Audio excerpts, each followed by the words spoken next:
Goeiemôre vriende en baie welkom by ons oordenkings op hierdie Sondagoggend.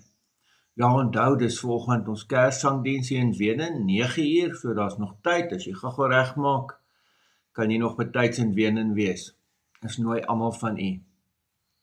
Ons is vanoggend by Johannes 7 vers 32 tot 36. Die Fariseërs het gehoor dat die skare hierdie dinge onderlangs oor hom fluister, en hulle en die leierpriesters het die tempelwag gestuur om hom te arresteer. Daarop het Jesus gesê, nog net 'n kort tydjie is ek by julle, en dan gaan ek na hom wat my gestuur het. Julle sal my soek en my nie vind nie, en waar ek is, kan julle nie kom nie. Toe het die Jode onder mekaar gesê, waarheen is hy van plan om te gaan, dat ons hom nie sal vind nie? Hy is tog nie van plan om na die diaspora onder die Grieke te gaan en die Grieke te leer nie. Wat beteken hierdie uitspraak wat hy gemaak het? Julle sal my soek en my nie vind nie, en waar ek is, kan julle nie kom nie. Geliefdes, ons lees tot sover. As ek en jy hierdie gedeelte lees, en onthou, ons is eintlik nog baie vroeg in Johannes, né? Maar hoor hoe die spanning opbou rondom Jesus. Daar's toenemende spanning, dit voel of die spanning so erg raak dat iets gaan bars. Jesus se bediening kan nie geïgnoreer word nie. En dis eintlik maar vandag nog steeds die waarheid.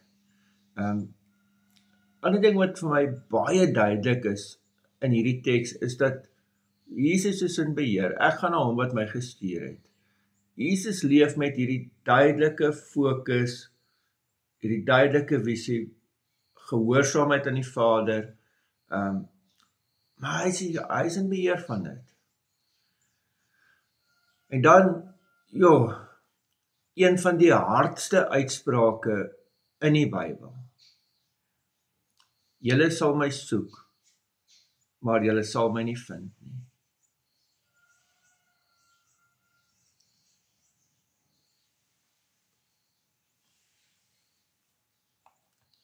Dit kan gebeur dat dit te laat is. En dis wat Jesus vir hulle sê. Vandag nog. Ons moet Jesus nou soek.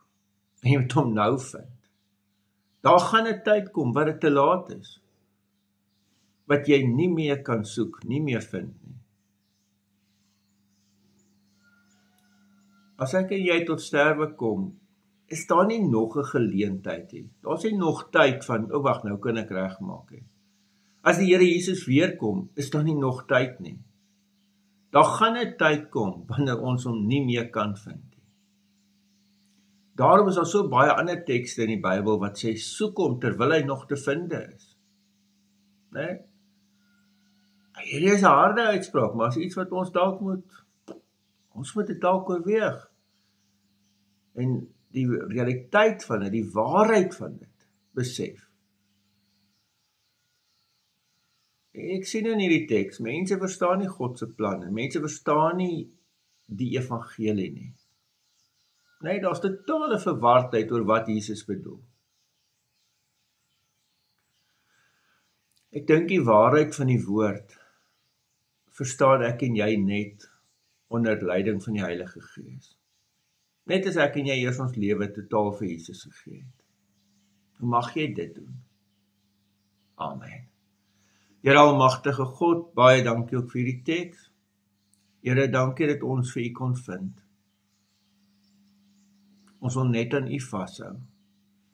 In die naam van ons Here Jesus Christus. Amen. Vriende, mag jy baie mooi en 'n baie geseënde dag hê. Totsiens.